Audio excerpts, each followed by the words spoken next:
Hey everybody, Scott with Craftsman Exteriors, and on today's video you're going to see how we install step flashing on your roof.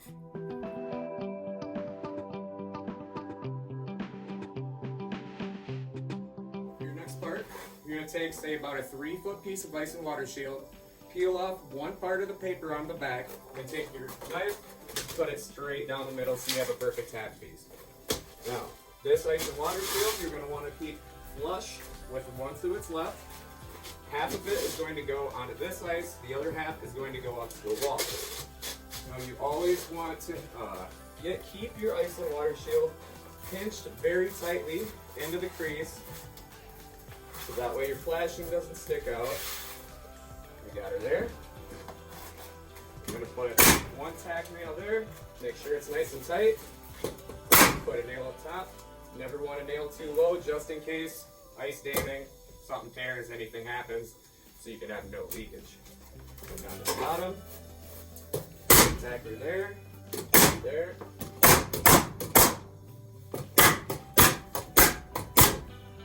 Then you're going to take your knife, cut off the excess ice and water shield, and make sure it's flush with the wall and the roof.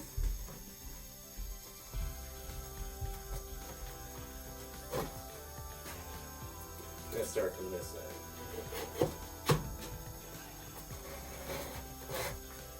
There we go. It's all flush and everything's going to fit together perfect. Alrighty. Next, once you have your underlayment ran to the wall, you're going to take your half strip of ice and water shield. You're going to do the same thing as you did down here, but it goes over the paper, and you're going to want to come and stick to the gauge line, so about 3 to 4 inches.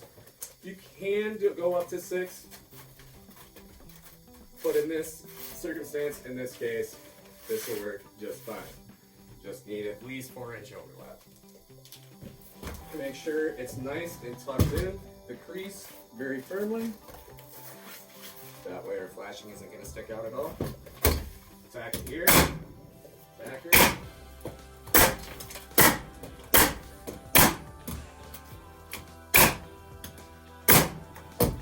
And then all you have to do from there, just trim off your ice. Now, before we put on our last piece of starter, I'm going to bend out the flashing just a little bit. Press her up nice, tight up against the wall in the crease. I'm going to come down a little ways past this wall for a little bit of kick out flashing, just a little extra protection. We typically do not nail too close to the crease. Now we're going to fit in our last piece of starter. Make sure she is still a 1/4 inch consistently. And now we have all of our starters. Now we're going to take your full shingle and we're going to keep it flush with the starter at the bottom. Put one in the nail line. Bring it up here, make sure it's still flush. What I typically do is I'll start with one nail at the end, gauge it, get the other nail there, and then put in 3 more. So each shingle has 5 nails on the double laminate gauge line. Next, you're going to take your step flashing. We're going to butter up there, and we're going to keep it just a hair above the gauge line.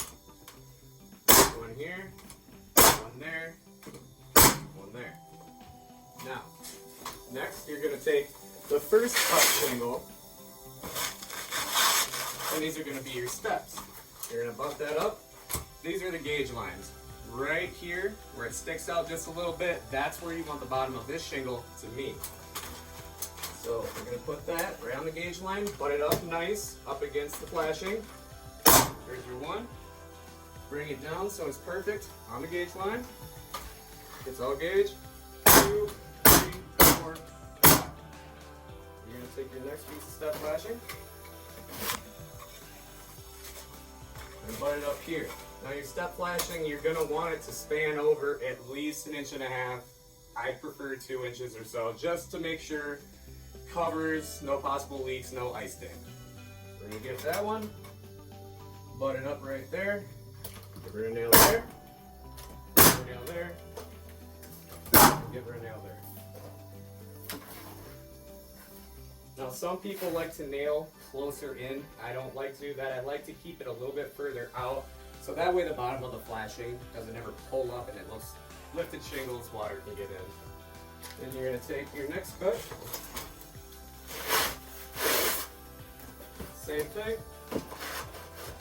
Butt it on up to the gauge line. From there, make sure she's perfect. Now, since the shingles are getting smaller, you don't always have to put in 5 nails, but the minimum nails you should put in any shingle, which is this size, the smallest, has to be at least 3. We're going to take our step flashing.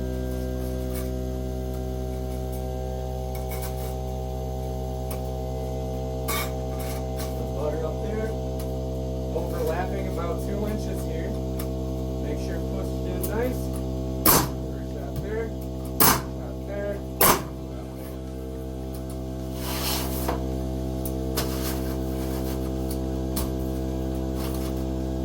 And basically, just repeat that process. So you put on all your steps and then you need to go out with your run.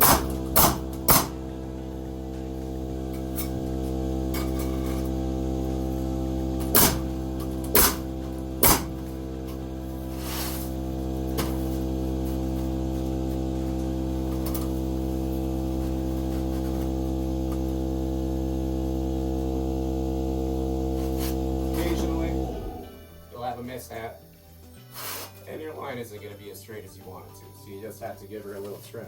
Make it straight, nice and pretty. You want it butted up as closely and as straight as humanly possible.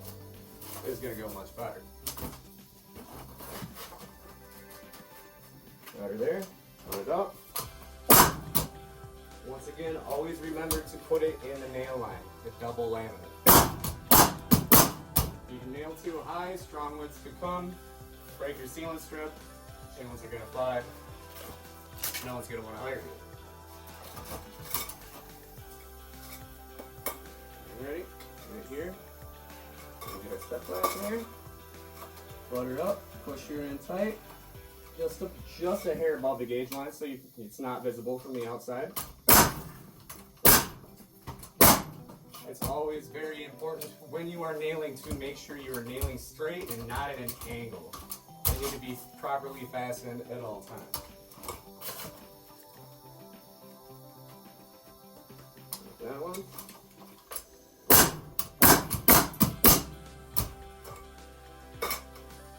Butter up.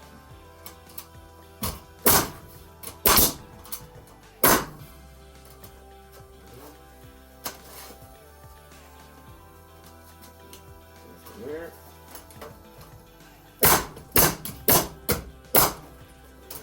Now if you have a nail that's halfway sticking up or a little bit crooked, always be sure to pound her down.